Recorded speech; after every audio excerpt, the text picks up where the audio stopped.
I can see that Mimoun has already shared his screen. Thank you very much, Professor Akila. Thank you very much indeed for this introduction. Thank you also to all the audience for attending today's presentations. Special thanks to my colleague Basma for the very interesting presentation she provided today. I would like to make sure, first of all, that no chatbots are among the audience today, just not to hurt their artificial feelings. Please confirm that you can see my presentation, the PowerPoint presentation. Yes, yes. Thank you. Right, thank you very much. So actually, this hasn't started as a study at the beginning. Didn't start looking into this issue and investigating it as part of a study or whatever. I was just having challenges, I was facing challenges, identifying whether the presentations and the MA theses, the memoirs, the assignments, the essays of my students are genuine or not, original or not. I mean, are they writing what they are writing or not? And sometimes you feel that actually their writing style is better than mine, better than other teachers. Also, I received also different comments from teachers. I'm talking about 2021, 2022 academic year from different teachers from my department telling me that the quality of the writings of our students this year is very high and very elaborate. And so we started asking questions now, what's happening? And then we discovered that there is something called ChatGPT. So that's the way I came across the issue of the topic of ChatGPT, and reading some works for my students, I discovered also that there is what I can say, there is a particular pattern. And genre analysts, actually, they can identify this kind of pattern. So by observation, they identify the existence of or the salience or recurrence of specific lexical items in productions for our students. And then we discovered that these also lexical items, they exist also in conference presentations, exist in Viva Defense presentations, they exist in specific posts, Facebook posts, also promotional posts from different companies and agencies, etc. So what I noticed is that there is specific pattern and there are specific lexical items that are recurrent and repetitive. So this study actually examines the influence of AI text generators, particularly ChatGPT, on the lexical choices in MA theses and at the Faculty of Arts and Humanities, University of Cairo. It uses kind of systematic comparative approach, comparative in the sense that it compares pre and post ChatGPT theses submitted for as part of the partial fulfillment for the MA degree at Faculty of Arts and Humanities, Cairo. And you know, you're certainly familiar with the knowledge is power, but I think we need to consider that, and that's why I'm opting for a different quote today. Knowledge is power, but wisdom is knowing how to use it. So ChatGPT is AI is power, so is knowledge, and it empowers us, but we need also to be wise in the way how to use it. I'll tell you about the author of the quote at the end. The research objectives of this study, first to identify patterns indicative of AI-generated content. So what makes this text look like AI-generated text? Analyze changes in the frequency and variation of specific... Sorry to interrupt, Dr. Mimoun, but I personally, we do not see your slides moving. Oh, no. All right. Okay. Yes, now it's a good. Can you see it now? Yes, thank you. How about now? No, it has not moved. We are seeing research objectives now. Okay, right. So there is an issue with maybe moving from one slide to another. Now, yes, as to turn it in, yes, okay. Now it's moving. Yes, okay. Thank you very much. Sorry for the interruption. Right, no problem. Thank you very much. So as I said, so identify patterns indicative of AI-generated content, analyze changes in the frequency and variation of specific lexical items, changes in the sense that what are the lexical items that were very recurrent before ChatGPT, but weren't so very salient in the productions of our students post-ChatGPT release, to assess the broader implications of AI integration in academic writing. Also, how can we make use of this AI without the problems of integrity, research integrity, and without undermining the process of developing of students' writing skills also and research skills. Provide insights for ethical and pedagogical AI use in graduate education, which is very important. So this is a challenge that we need to face and we need to deal with as educators to make sure that our students are actually abiding by the norms and the regulations, the ethical norms, especially in relation to the use of ChatGPT. But the question is, why are you talking about this? We have Turnitin. Turnitin can assess, can provide similarity report, and can provide AI report as well. Yes, Turnitin has developed recently. 8 months ago, there was an upgrade, and they developed it into better better tracking the use of AI in even paraphrased text generated by AI. But we'll see the difference, right? So what Turnitin does actually is that it incorporated AI writing detection into its similarity report. It provides global percentage indicating the extent of AI-generated text. The system maintains false positive rate below 1%. False positive is incorrectly identifying fully human text as AI generated, so they take into consideration the issue of false positive. Currently, the tool detects AI writing models such as GPT-3, 3.4, 2.5, ChatGPT 4 also. Submissions, they have to be between 300 and 30,000 words. So this is according to from what Turnitin does. In fact, we'll see why we are I'm trying to identify something different than what Turnitin does in relation to detecting ChatGPT written text. Now, concerning previous studies on the issue, the AI text generators has advanced significantly due to breakthroughs in NLP. This is according to Denz and Liu, 2018. Wagner et al. Claim that AI tools have revolutionized academic work, particularly in literature reviews, by efficiently scanning and synthesizing large volumes of information. Yale 2023 also claimed that AI-generated text aids in drafting academic papers by outlining arguments, structuring content, and articulating complex ideas, thereby improving productivity and allowing researchers to focus on critical analysis. Different studies also focused on this issue because it is a pressing issue, something that we need to investigate and we need to take into consideration. There is another study that I published last year, other than this one, published in Dialogus, a journal, and it is entitled Using Genre Analysis to Detect AI-Generated Academic Texts. So the study compares human-written and AI-generated mini-memoir abstracts, focusing on text functions like purpose statements, methodology, results, and contextualization. The findings show that human-written abstracts are more balanced and detailed, while AI-generated ones prioritize explicit purpose statements and lack of depth in results and contextualization. Genre analysis was used to identify rhetorical patterns and organizational differences, which reveal coherence issues and deviations in AI-generated content. So there are different studies that were conducted in relation to ChatGPT recently to identify the rhetorical moves that exist, what ChatGPT or AI text generators favor in terms of stylistic choices, in terms of rhetorical moves, steps, etc., compared to the moves and steps that are adopted by human writers. The methodology of the present study, systematic comparative approach using 53 MACCs. So I randomly selected 53 MACCs, but half of them before the release of ChatGPT, they were submitted to the Faculty of Arts and Humanities Cairo 1, and the second half after the release of ChatGPT. The analysis of lexical items before and after ChatGPT release. So as I said, there were a number of lexical items that were considered indicative of ChatGPT use, 12 lexical items. Now additional lexical items are emerging, and we will talk about them later. And they look also indicative of the use of ChatGPT. Now the question is always, now who told you that students are not actually using these items and in normal conditions? And that's fine, right?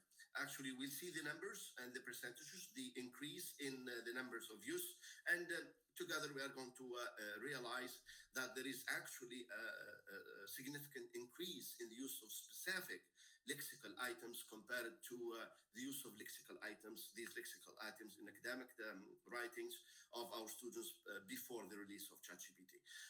So identified 11 lexical items through observation that I considered I consider it as indicative of AI. Their overuse is indicative of AI writing.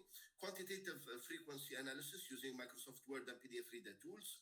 Documentation and analysis in Excel for comparative insights. So the study is simple. So it doesn't use statistical packages. It is simple. It is a study conducted by a teacher who wants to understand what's happening. Why are these patterns, these sequences of sets of lexical items are repetitive? Why do I keep finding them in different MAs, in different mini memoirs, in different writings of my students? Now, why the rationale behind studying behind the present study to address the research gap? You know, ChatGPT and AI chatbots are new, which means interacting with language teaching, language learning, examination, assessment, etc. It obliges us to look for solutions and to deal with the challenges posed. Literature review, existing literature highlights AI potential to enhance writing quality and foster independent learning while emphasizing the need for teacher mediation and ethical guidelines. So we need ethical guidelines to identify to what extent we can make use of ChatGPT and its sisters or brothers, I don't know. Findings aim to inform strategies for responsible AI integration also into graduate education. We need to balance the benefits with the challenges. So I need to make sure that I am grading my students' own productions, not ChatGPT productions. This is what we are paid for as teachers eventually. And we need to identify whether these writings are genuine, original, our students' writing or not, in fact. Now, what is the hypothesis in this study? Simply, the following lexical items are more recurrent in AI-generated text compared to human-written ones. That's the hypothesis. So I hypothesized that this list of words, lexical items, phrases, sometimes are more recurrent in AI-generated text compared to human-written ones. The first one is delves into, delving. So the word and its derivations as well. So the study concerned not only delve into only, for example, but also delving into, delves into, etc. So delves into, delving into, realm, in the realm of, etc. In the realms of, also, this is very recurrent in AI written text. Multifaceted, right? With hyphen or without. Tapestry or tapestry and tapestries. Also, this word is very recurrent in the productions of AI-generated AI text generators. The journey also, so only when used rhetorically, right?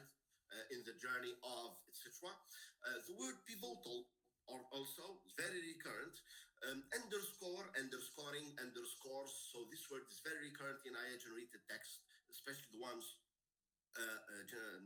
generated by ChatGPT as well. Intricate, intricacies also. Another structure also, which is by plus verb plus doing to. By plus verb plus ing. And only in the beginning, at the beginning of the sentence. So by examining blah, blah, blah, blah, this study deals with blah, blah. You find it in many theses, repetitively in different sections also of literature review, of methodology, etc. We'll see the numbers there. The word overall also, but only at the beginning of the sentence. So overall, usually this is one of the ways that AI text generators use to sum up essays, in fact. The word navigate and navigating, and the word shed light, sheds light, shedding light as well.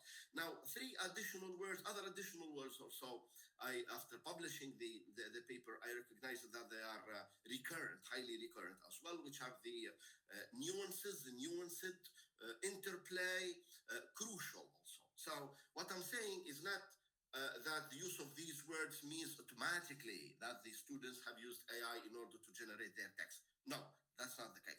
What I'm talking about is that overuse, excessive use, remarkable use of all of these or most of these items at the same time in the productions of our students is indicative of the possibility of AI use, which means it needs to, from the teachers to be vigilant, to be aware that maybe the student is using AI to generate and to write paragraphs instead of writing them themselves. The procedure is number one, to identify 11 keys, what we call lexical items, the term keys from Paltridge, 1994 also, and from my publications also in relation to research letters. Tracked derivations and usage frequency of these items, counted occurrence using text analysis tools. Number four, established baseline from Thesis before ChatGPT release and after ChatGPT release, and documented and analyzed data for trends and patterns. This means that in identifying the salience of lexical items, it was done through systematic observation. The researcher identified a set of 11 lexical items that were frequently used in both student authored MA theses and essays generated by AI text generators like ChatGPT. The derivation tracking, so the researcher also traces different forms, as I said, delves into, etc. And frequency counting, so using Microsoft Word and PDF reader search functionalities. As I said, the methodology is simple. The researcher quantified the number of times each targeted lexical item or its derivation appeared in the selected theses, both before and after the release of ChatGPT, after collecting all the Microsoft Word versions of theses submitted in my faculty. Establishing a threshold, so the highest number of these lexical items in these completed before the thesis completed before the official release date of ChatGPT was established as baseline or threshold. So the highest number of mention of the one of these items, the highest number of mention was considered the threshold, which means the maximum that can be acceptable, indicative of acceptable and not AI written text. Documentation and analysis, so data on the frequency of each lexical item were meticulously documented in an Excel spreadsheet, facilitating detailed analysis and comparison. The results now of the study, the results is the identification of what they call the AI index. So in addition to plagiarism index generated by Turnitin, we'll compare also, there's something interesting also in relation to the relationship between plagiarism index and AI index, because all of these theses also, I inserted them in Turnitin and asked for the similarity report and documented the percentage of plagiarism, citation-related plagiarism, basically, compared to AI plagiarism, what they call the AI index. So AI index average increased from 10 to 32 after ChatGPT release. Before the appearance of ChatGPT, it was documented as 10, which means considered normal use of human written text, compared to 32 after ChatGPT release. Now, extremes in lexical item recurrence jumped from 19, which means the maximum number of mention before ChatGPT, to 276. We'll see the different the details later. So significant rise in AI influenced language and homogenization of writing styles. So while the lowest recurrence of suspected AI lexical items remains 0, that's the lowest, the highest recurrence experienced a dramatic jump from 19 to 276. So these numbers suggest significant transformation in writing patterns attributable possibly to AI text generators. Now, the integration of AI technologies such as OpenAI's ChatGPT into academic writing practices represents a significant shift in how scholarly content is generated and refined. These are some of the details in relation to the use of ChatGPT. Before AI, delve into, for example, was used 16 times only. After AI, 64 times. Realm and in the realm of and the realms, etc., was used 37 times. After the release of ChatGPT, 117. The word multifaceted was used 4 times only in the 53 theses submitted at Faculty of Arts and Humanities, but it was used 117 times after. Tapestry, from 2 to 9. The Journey, from 10 to 56. Pivotal, from 13 to 70. Underscore, from 4 times used in the productions of our students before AI to 114 times. Intricate from 29 to 92. The structure of by class doing, from 53 to 91. The word overall at the beginning of the sentence only, as I said. So from 25 to 60, navigate from 2 times to 50, shed light on from 71 to 80 to 84. Now, in terms of the relationship, as I said, between plagiarism index and AI index. Before ChatGPT, plagiarism, citation-related plagiarism, was 28% in average. But after ChatGPT, the appearance of ChatGPT decreased to 25%. The total now of mention. These items were mentioned 266 times before ChatGPT. The items that we selected as possibly indicative of AI-generated text, they increased to 842 times after the appearance of ChatGPT, and the difference is 576. 76, yes. Right. Now, what are the possible maybe implications of these findings and the increase in the number of use? Number one, enhanced language sophistication due to AI-generated vocabulary. We can see that there is that we have better writing styles, better language also, homogenization of writing styles. So, it looks that our students are writing the same, using the same style, same way, same structures, more or less. Increased reliance on AI tools may hinder development of independent writing skills, definitely. If we have students having their job done by them, by others, then they will not develop writing skills. Also, ethical and pedagogical guidelines needed for the integration of ChatGPT and AI use in higher education, in fact. So regarding enhanced language sophistication, the rise in AI index average likely reflects the sophisticated language that AI tools introduce into academic writing. AI-generated content often incorporates advanced vocabulary and complex sentence structures, which can elevate the perceived quality of the thesis. Sometimes it's too good to be true, which means that you recognize that, come on, I don't think that my students have written this. In fact, now in relation to homogenization of writing styles, the marked increase in AI index average may indicate a trend towards homogenized writing styles.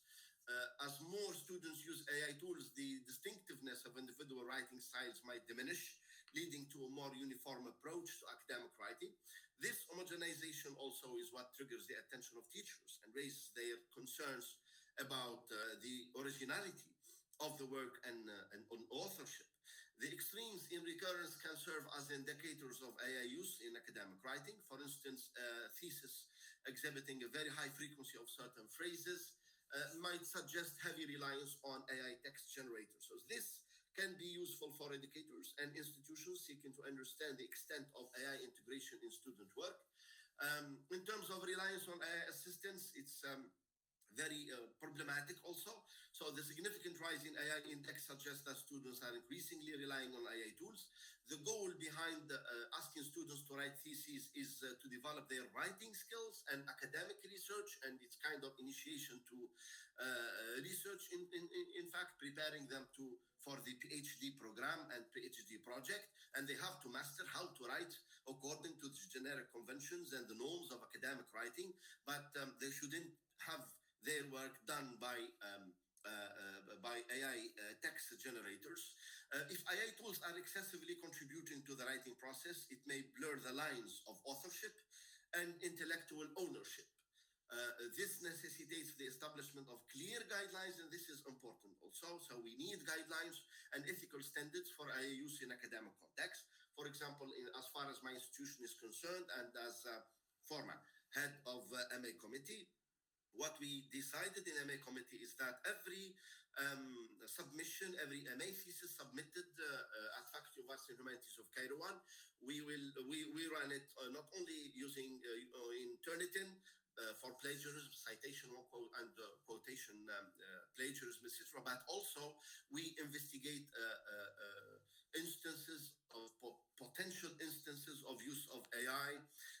And we rejected, in fact, a number of theses, and we asked the students to rewrite them based on this, in fact, because we discovered that there are a lot of there is high likelihood for the student to have used AI text generators to do their work.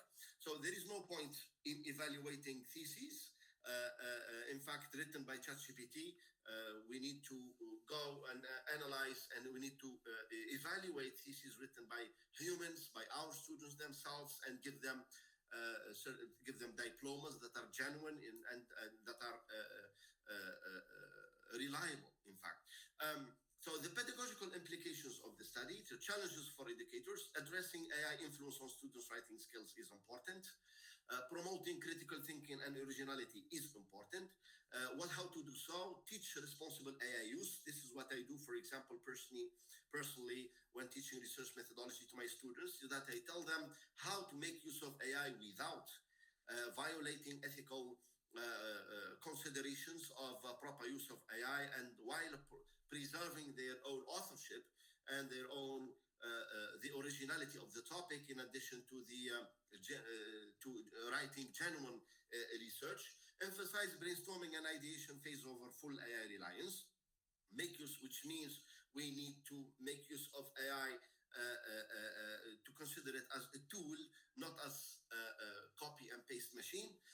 More importance to oral assessment and interaction. This is highly important also. I know that this necessitates also changes in the way we assess MA theses and we assess exams and assessments in general, but as teachers and as educators, we can find ways to assess our students based on oral examinations, for example, or real-life tasks, etc., and oral interaction in order to deal with this challenge. Now, the impact on academic writing, he talked about homogenization of style, so reduction of diversity of scholarly voices, risks of standardized academic discourse. Standardized academic discourse kills creativity. In fact, erosion of originality, so over-reliance on AI also diminishes personal scholarly effort. Now, key questions that we need to ask here and to think about: who owns AI-generated content? Now, my students, sometimes they tell me, okay, I want to make use of ChatGPT, but cite it. But cite it, I mean, recognize the use of ChatGPT. And you certainly know now that some journals also, they ask you before submitting a manuscript, they tell you, have parts of this work been generated by ChatGPT or not, by AI or not? If yes, you need to acknowledge it. You just acknowledge that part of it was generated by AI. Many journals are not, in fact, but major journals are doing this. Now, who owns AI-generated content? That's important. How to balance AI assistance with authentic authorship.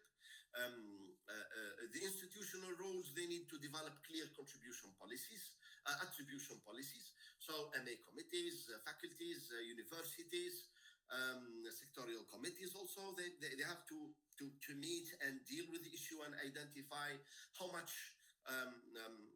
is acceptable of AI content and how much is not.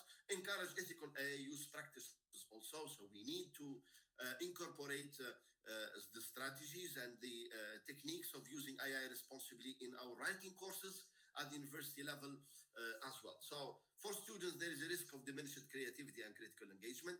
For educators, the importance of detecting and addressing AI content is highly important, and establishing for institutions clear policies and training programs. Now, the recommendations that I suggest are basically to develop clear guidelines, promote transparency, teacher training, and focus on independent skills. Now, what's the difference between the model that Turnitin uses and the method that I'm suggesting? In terms of detection mechanism, Turnitin uses AI models to calculate probabilities of AI usage based on patterns in language and style. But what I suggest in the 2 papers that I published last year concerning AI and genre analysis is to analyze specific lexical items, frequency, repetitiveness, and contextual uses of certain terms to determine AI-generated influence. Turnitin actually doesn't focus on specific features of academic writing in comparison to the method that I suggest, which deals with specific academic sections as well.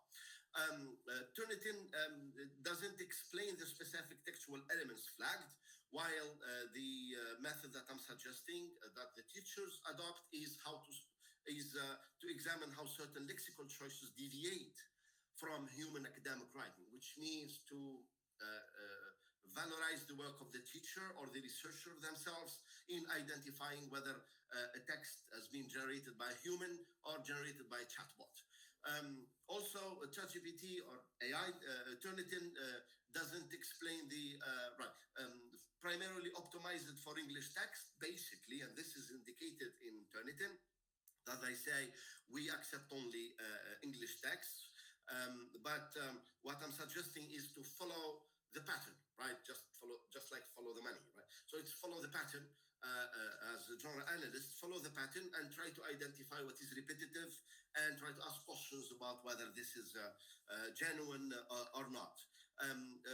Turnitin also primarily detection tool to prevent misconduct, but what I'm suggesting is to focus on the appropriate use of AI. So it's not a matter of saying, for example, this is indicative of the AI use and this is not, but also suggest measures and strategies for dealing with AI.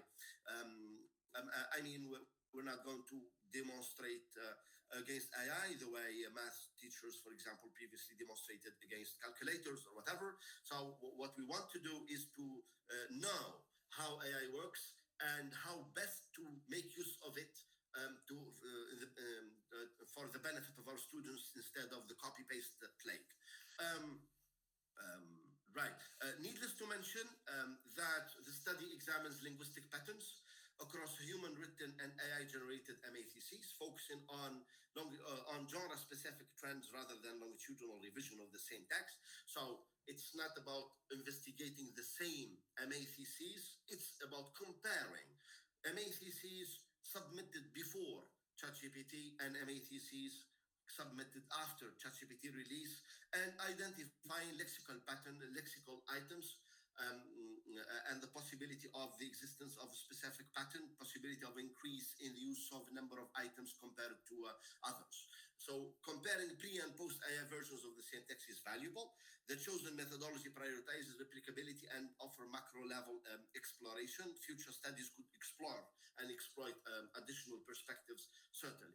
So future studies, what I'm doing now is collecting a number of research articles published in major outlets, actually published in international journals, and to investigate, to see, to validate the identified lexical patterns by analyzing text generated by diverse AI tools.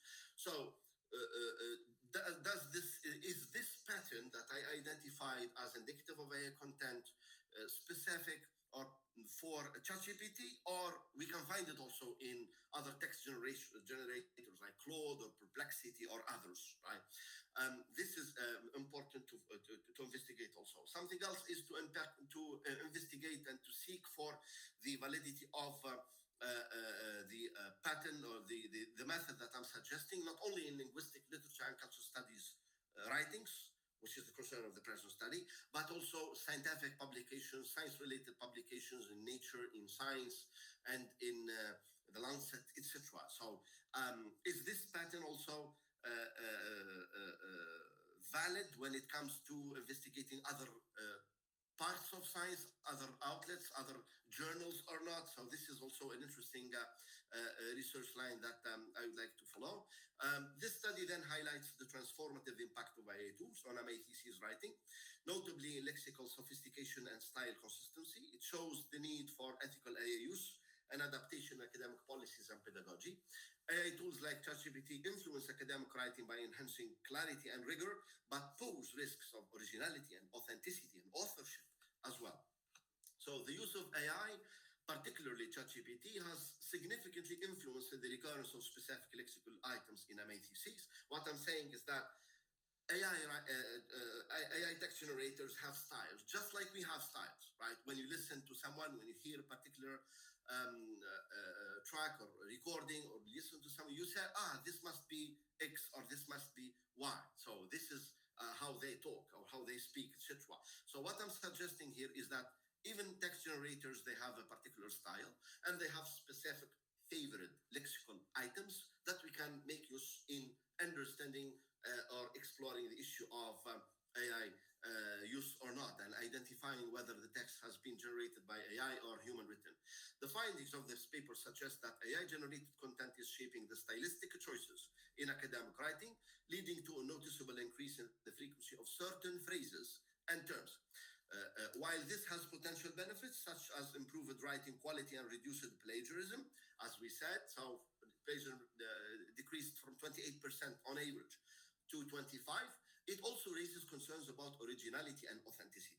It is essential for academic community to carefully consider these implications and develop strategies to integrate AI responsibly, ensuring that the integrity of scholarly work is preserved. As you certainly know, knowledge is power, but actually we need wisdom to. Knowledge is power, but wisdom is knowing how to use it. In fact, Tyrion Lannister. Thank you very much for listening to me, and I'm looking forward to your questions. Thank you. Thank you. Thank you, Dr. Mimoun Melliti. That was very insightful. That was very rich. Thank you for the empirical work. That was really, especially food-provoking.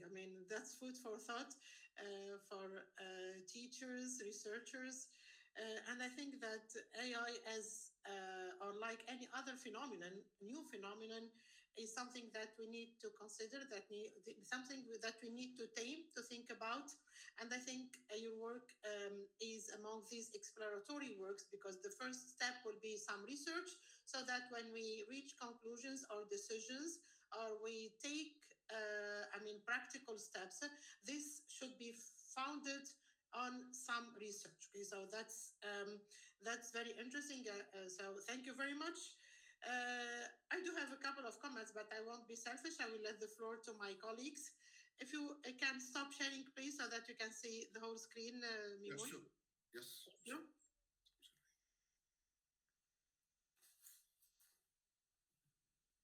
Okay, I think we have a question from Budur. Let's start with Budur. Budur, please. Budur Gebsi.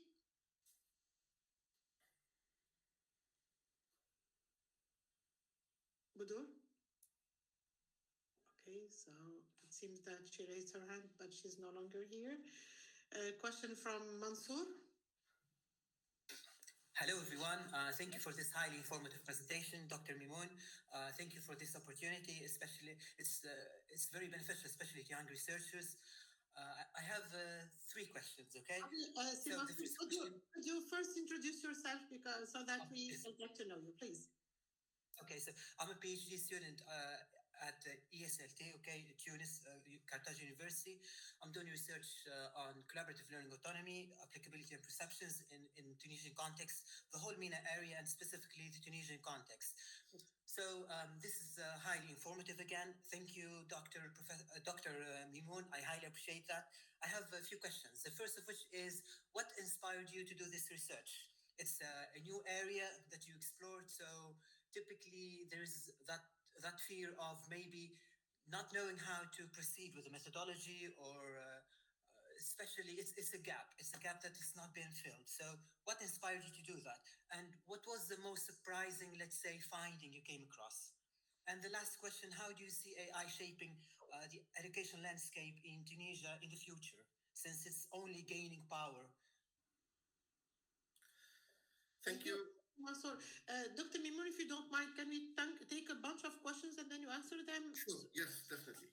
Okay. So then we have Dr. Fatma Belhaj. Thank you, Professor Aqila. Thank you, Dr. Melliti, for this presentation, which is, I think, very relevant. Actually, I think ChatGPT is there, and we have to deal with that. My question is, have you thought about interviewing the students that you actually, whose thesis you studied? we didn't really get an insight from the students. So have you talked to them, get their perspective to using ChatGPT, etc.? So yes, thank you. Thank you, Dr. Belhaj. Dr. Ramdani, Simurad. Okay, good morning, everyone. Thank you for this seminar presentation, Dr. Melliti. Thank you, Professor Aqila, for this good opportunity to share these enlightening talks. Well, I have actually one or two comments and a question to Dr. Melliti. Thank you, Dr. Melliti, for providing us with the list of lexical items here. There are 12, you said. I would gently add two other vocabulary items. Two verbs, actually. The verb grapple with. I actually have never seen this verb before, but it's very commonly used, okay, nowadays. Also, we have the verb to critique, okay, instead of criticize. It's also, I think, an AI, okay, commonly used word. My second comment is that because I'm specialized in literature, I would say that we shouldn't forget that the information provided in ChatGPT and other AI platforms is sometimes unreliable because ChatGPT sometimes provides us with the wrong information. Okay? And also my question now, I'll finish with the question. It's actually, it stems from a personal experience because I've recently submitted a paper for review in an international journal. And then I received the reviewer's feedback. And one of the suggestions of the reviewer is to change some words, like, for example, collection. He suggests that I change the word collection into tapestry. And, for example, the word essential into, pivotal. So does this mean, and you know that if I don't change these words, there is a risk that my paper will not be published. Does this mean that once published, my paper, will it be considered as an AI-infected work? And thank you. Thank you, Murad. Thank you for putting it this way. Dr. Basma Bouziri, a question from you, and then I give the floor to Dr. Mimoun, please. Yes, thank you very much, Mimoun, for this presentation. Just two things very quickly. I'm using Turnitin to try to detect AI-generated content in my students' dissertation proposals or dissertations, but it's pretty bad at it. It says it's not, whereas it is. So is there any other tool that I can use? I found tools on the internet, but they're kind of not reliable. One is saying 90%, the other saying 12%. So I would like to see if you have a tool for us to recommend. Also, how to teach responsible AI use. How to convince students that they need to be original, that they need to provide personalized content, contextualized productions. And the last thing that I would like to say, it's not a question, but it's what you said is the importance of oral assessments and interaction. So, but not necessarily not writing, but assessing orally what students wrote in their project or dissertations. That's a recommendation that I found very pertinent, and that we should, and I agree that we should really apply this in our, especially at the postgraduate level. Thank you. Thank you. Okay, I think that there is one more question from Leila Mahfoudi. Leila, please. She raised her hand. Leila? Or it seems that Leila, are you there? Okay, so Mimoun, the floor is yours. Please go ahead. Yes, thank you very much. Thank you all for these questions. I'm so happy that this study triggered your attention and you found it interesting to ask questions about. That's something that I appreciate. Thank you, Mansour. What inspired me to do the work, actually, as a teacher, as I said, as a teacher, I recognize that there is a kind of different level that is emerging among my students writing in SPAC. So I noticed that the quality of their writing is very high, and surprisingly, there is difference even comparing their scores before ChatGPT and after. So as head of department, I receive Excel sheet from the administration that concerns the scores in writing of my students also. So when you notice kind of increase, you start ask questions.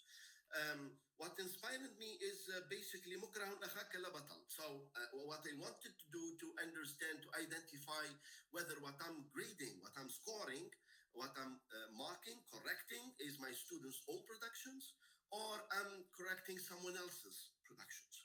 So that's what inspired me to do the work. So it started as a teacher kind of exploratory research to identify a way to discriminate between who wrote their own works and who didn't. Also, in addition to complaints from different students telling me, we are working a lot and we are revising and we're doing our best, but we see that a number of students, they use ChatGPT in their exams and essays.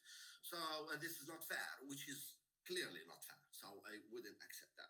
So what I did is that I contacted the administration. I told them, give me all the theses submitted,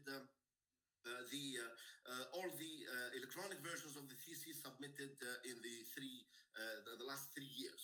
So then, and I investigated each thesis itself. So I opened the CD and I investigate the number of occurrences of these items in each thesis. In fact, before and after ChatGPT. What is surprising is that the hypothesis that I suggested was valid in the sense that there is a pattern, which means these items, these lexical items, the use of these lexical items has increased after the release of ChatGPT November 30, 2021.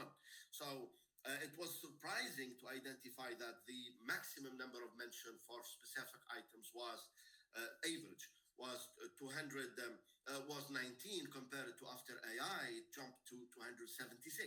So this is surprising increase in the number of mention, and it tells us a lot about whether the student has written their work or not.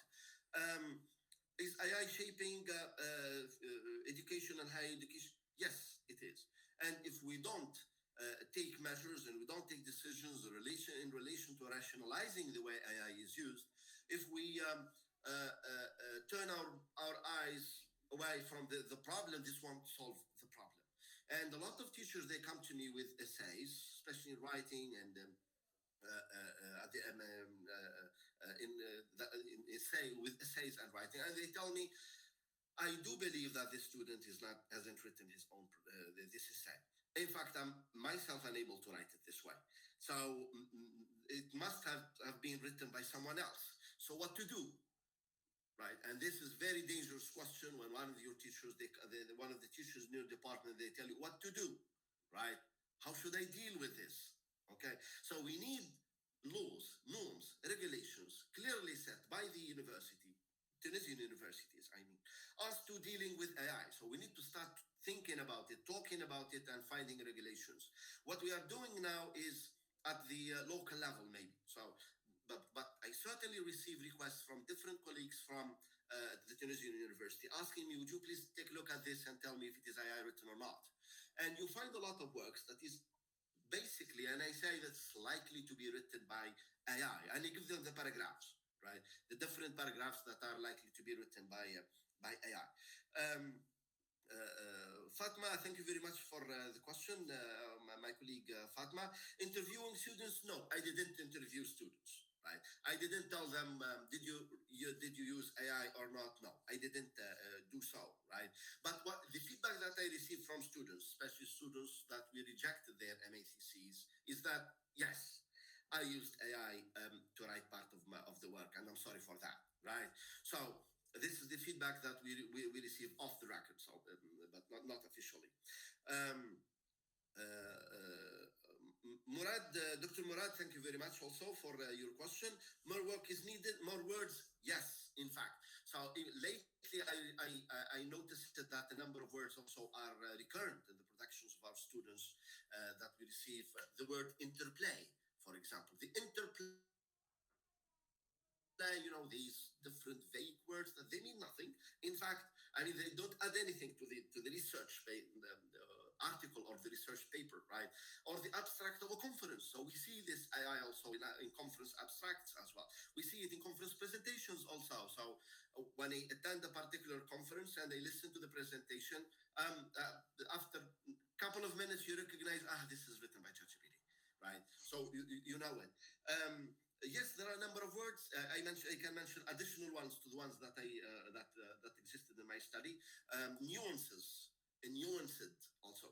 The interplay also. So these words, they exist as well, but we need research to prove that yes, there is an increase in the extent, the amount of use of these words. I think we need to wait for a couple of months or years maybe to use other tools to track the increase in the use of the recurrence of these words online, for example, right? There is, Google provides a particular tool to do this, in fact, and it tells you the extent to which a particular word has increased in terms of its usage in online content, right?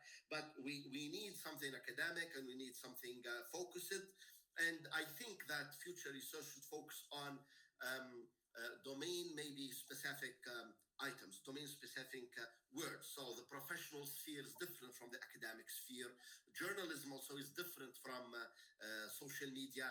So the way, for example, ChatGPT structures the different moves and steps, and rhetoric moves and steps of designing a Facebook post is different from the way humans structure it, etc. So this is worth investigating, in fact. So should you change the word? No, you don't need to change the word, Simurad, actually, because we do not identify whether a manuscript has been written by AI only based on 2 or 3 or 5 instances. So what the threshold that I'm suggesting is 19. But we need research. That's what I'm doing, in fact, now concerning research articles, because my study concerned MA thesis, and MA thesis is longer than the research article, right? I mean, even when I tell my students, for example, you relied a lot on ChatGPT in doing your work. The threshold that I identified for the MA is different from the threshold that I identified for the mini memoir, which is 25, 30 pages, right? So if it is 19 for the MA, I tolerate only 10 paragraphs for the mini memoir because the number of words and number of pages are limited, in fact. Right. Dr. Basma, Turnitin, yes, I agree with you that Turnitin is not that reliable. It's not so reliable in relation to identifying whether text has been written by AI or not, but it, let's say, it rings the bell. At least it gives you an impression that maybe it is kind of suspicious. So even Turnitin, when you read about the way they deal, the way they identify AI written text, they tell you we identify likelihood of being written by AI. They give you a percentage, but they have a threshold also. So below 20, they don't consider it as AI written, right? Below 20. If they put an asterisk in the report itself, it means that it is below 20, which means negligible. That's fine, right? But if it is 41%, for example, they tell you it is 41%, and they highlight the paragraphs also that are suspicious, right? Now, this is what is covered a couple of weeks ago. So what I'm going to do in the future also is comparing the findings in relation to the same master's degree, the dissertations that I investigated, to the report generated concerning AI by Turnitin, to compare and to validate the findings, to identify what are the shared maybe paragraphs and items that are identified as written by AI and the ones that were also identified by Turnitin. So this kind of mixture of human and AI detection, mixture between the models of Turnitin and the genre analyst who understands the context, understands the issue, etc. For example, the word journey. That's why I'm always stressing the fact that humans need to intervene and we need a genre analyst there. The word journey, sometimes the thesis itself is concerned with the term journey because it is part of literature and it investigates literary works, and the notion of a journey exists in the keywords even of the thesis itself. So we have to exclude it from the investigation. Automatic and AI, Turnitin doesn't do that, right? They don't care. Now, so what they care for is the style itself. So that's why I always say human intervention is very important, and the work of genre analyst is very important as well.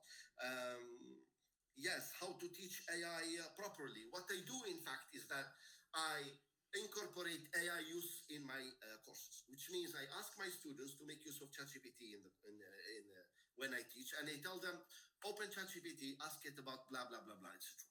Right. So when I supervise my students, when I teach them research methodology, I interact with them in the workshop, and I tell them what is the field that you would like to specialize in. And they tell me, for example, psycholinguistics. So I tell them, open ChatGPT or Google or Claude or whatever, ask it a question and tell it, give me 5 possible topics or themes that are hot debates in psycholinguistics. And start from there. So read it, identify one, and ask it, for example, tell me more about number 3. Now, how best to deal with this issue in terms of the methodology of analysis, in terms of the corpus, in terms of whatever, etc. So what I always tell my students, deal with AI as if it is one of your peers. That's the same thing that we do with our peers and colleagues, in fact. So I ask them, I have this particular topic, how do you think it's best to address it, to deal with it? But avoid the copy and paste plague. That's what I always tell my students. So incorporate AI, make use of it, and more important, don't trust it, because it gives you also a number of links and a number of ideas that are wrong, completely wrong. Right? A couple of days ago, my wife actually asked ChatGPT and told it, what can you tell me about Mimoun Melliti? Right? And he told her Mimoun Melliti is specialized in Arabic studies or blah, blah, blah, blah, etc. Right? So that's ChatGPT hallucination. Thank God they didn't tell her anything. Oral assessment, yes, oral assessment is important, and I even incorporated in my exams as well. For example, the last test that I gave to my third-year English students, sociolinguistic students, wasn't a traditional paper and pencil test, which means I gave them 28 topics from the course itself, from the program. And I told them I will give you one of these 28 topics. I'm talking about a week before the exam. I told them this is the exam, these 28 topics. You will come the day of the exam. You will be with me. I give you 2 minutes to brainstorm about this topic, and then you talk to me directly for 2 minutes, 120 seconds. You are going to talk to me about the issue. So they were so happy that they know about the exam, because I gave them the exam 7 days before the date of the exam itself. And then after 3 days, they recognized, there is a trick, right? So the day of the exam, they came with a number of ideas, a number of themes and topics. They prepared for their exam, and I pick up randomly a question or a topic from the list, and I tell them, please talk to me about second language acquisition phases. Please talk to me about this or that, right? So this is face-to-face interaction, and there are also follow-up questions that we can make use of. So this actually makes me abide by the norms and the regulations of having something written, because I ask them to do the brainstorming on the exam paper itself. Donc ثم what we call يترك أثرا كتابيا حسب القانون. ثم أثر كتابي, and the student, they signed and brainstormed and they wrote something. At the same time, I assessed their real skills, in fact. So I did the same thing also for my assessment, alternative assessment students exam as well, and it went well, in fact. So this is one of the strategies that can be used, not the only one, certainly, but I'm saying that this is one of the strategies that can be used. Thank you. Thank you, Dr. Melliti. I have a couple of comments and questions in the chat. A comment from Elias Para. Elias Para is a student at the Faculty of Letters and Humanities of Sfax. And he believes that AI has an impact on his writing and grammar. This is significantly done in the voices chat. So he thinks that AI is an assistive tool rather than a matter of cheating. I just need to remind you that Elias is a student with special needs, and he finds AI assisting him in writing. So yes, Elias, I think, yes, totally right. As a tool, but rather than cheating. Yes, you're totally right. Then we have a question from Mahlam Mahjoub. What examples of strategies do you suggest to detect the use of AI by students? So, and then you have another question from Mohammed Al-Hamdi. If students don't use ChatGPT for ideas and building arguments, and they just take advantage of lexical items and linguistic structures, shouldn't this be encountered? I think you mean encouraged, Si Mohammed. Okay. And then question from Bilgesa Mamara, very interesting, I thought provoking, so that's a comment. And then from Wad Bilgesem, is there an AI detection software in Tunisian universities? Yes, problem for Leila with her mic. So her question arises, okay, she says, my question arises when I conducted exploratory research within my field of research, English into Arabic translations in scientific journal Nature Middle East. Finding this note in some articles, so she found this note in the articles. This research highlight was partially generated using artificial intelligence and edited by a staff member of Nature Middle East. To what extent are these AI detection research works beneficial for academia with high advances of chatbots and AI overuse everywhere? Okay, so that was Leila's question. Okay, more questions from Gesmi Salma. I used to write without using ChatGPT, but now I rely on it every day, and I no longer trust my own writing. Okay, so what do you have to say about all this? Thank you. Please. Thank you, Professor Aqila. Very pertinent questions, very interesting issues and debates also. AI assists, not a cheating tool. Yes, totally agree with you. It assists, it helps, but it's not a cheating tool, right? So deal with it the way you deal with Google, the way you deal with your peers. So look for information, yes, but with your, make sure that you don't trust it. Fact checking is very important. Look for assistance in relation to the way you structure your thesis, your MA, your research proposal, or whatever. Look for assistance, but don't copy and paste. Don't let it do the job for you. That's the idea, right? We all use AI, in fact, right? And I sometimes sorry, Mimoun, we should be using it. Yes. It's a tool and it's very helpful. So we should use it. Knowledge is power, as Tyrion Lannister says. Knowledge is power, but wisdom is known how to use it. So we need to be careful with the way we use it as a tool, but not as a replacement of our brain, of your human brain. That's the idea, yes, indeed. Strategies to detect, and whether this is also related to whether there is software in Tunisia to detect AI. Actually, there are software. One of them is Turnitin, but it is still being developed. So each time they develop the way they detect it. I mean, Turnitin detector 1 year ago is not Turnitin detector yesterday. And it won't be the same next year. So next year they will develop it more, right? It is the same process of developing plagiarism detectors in relation to citation, quotation, etc. Initially, it started as trivial, and then it became very specific. They give you the link, and they give you the link from which a particular paragraph or a set of sentences were taken. I think that there will be a technological solution to do this. There will be so in the future. But I also think that it is very important for analysts, for teachers to develop skills, individual skills, to identify them. Not all universities or not all institutes and at the primary level, at secondary school, etc., they have Turnitin and access to Turnitin. But certainly the teacher has to understand that they are responsible for learning about learning about ChatGPT or AI in general and the way to detect it, to preserve, to protect academia, to protect scholarly writing, etc.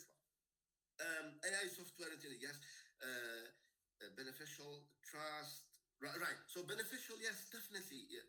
The work of researchers, human researchers, is highly beneficial, highly needed in this process, because, as I said, Terminology sometimes fails to account for the nuances, specific items, specific details that are acceptable. And I give you the example of the journey.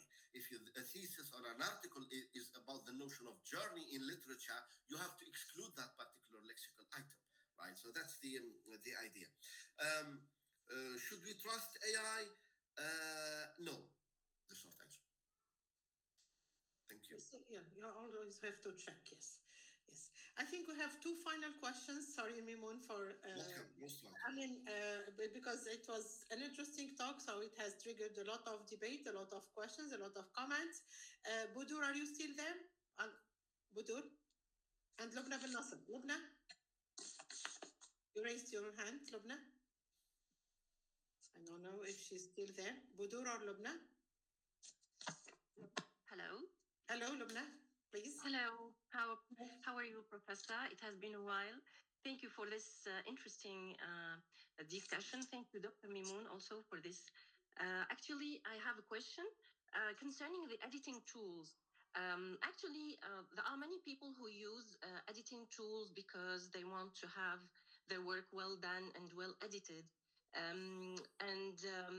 Sometimes the editing tool really restructures the sentences or replaces vocab, etc. So what are the risks of using editing tools?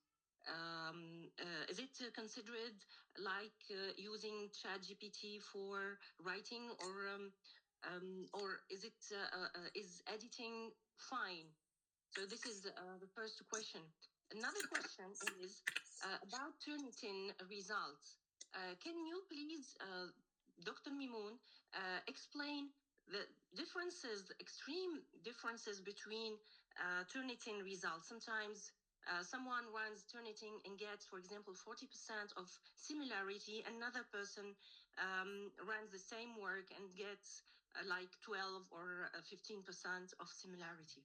Thank you very much. Thank you. Right, thank you very much indeed, Lubna. Should I answer, Professor? Please. Yes, thank you very much. So the issue of editing is controversial itself, and the risks are high because when editing the paragraphs and the sections and the essays and the whole thesis itself, ChatGPT actually restructures it and uses specific also styles and words that are not generated by the researcher himself or herself, which means there is high risk of being detected as written by AI. So editing itself is controversial, is problematic, and it leads always to the human detector or Turnitin to detect that it is written by AI, because it doesn't follow the different changes on the text itself. It deals with the end product, the product itself. If the product is generated, whether written, paraphrased, edited, or whatever, by an AI text generator, it is AI. So that's the problem also. So that's why I always would not recommend the use of ChatGPT or Claude or Perplexity or whatever as editing tools, because eventually the end product is going to be AI generated, which makes the risks high. Yes, we need to be concerning Turnitin. That why do I get 40 and someone else gets 20 or 12 or whatever? When we decided to use Turnitin in my faculty, for example, the MA committee, the MA in English committee, we decided to use Turnitin before assigning a defense committee for the candidate. So before we identify the defense committee, we ran it through Turnitin, and we see the plagiarism index. So if the plagiarism index is above 20%, I do not accept it, I reject it, and I give it back to the student.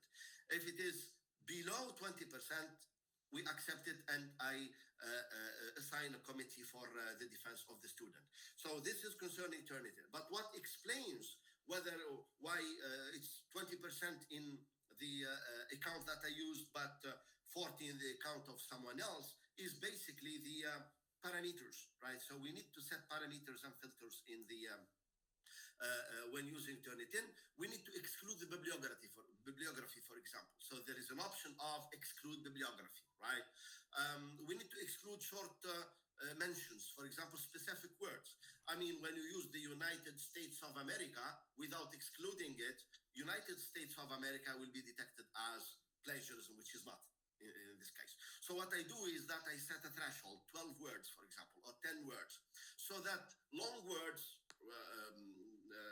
names of the ministry, name of the university, or whatever, they are not recognized as plagiarism and plagiarized content. So there is a kind of a number of parameters, number of settings that need to be set in order for to get the best, maybe the similarity report from Turnitin. Right. Yes, this is it. Thank you very much. So I think Dr. Murad has a follow-up question. Very quickly, see Murad.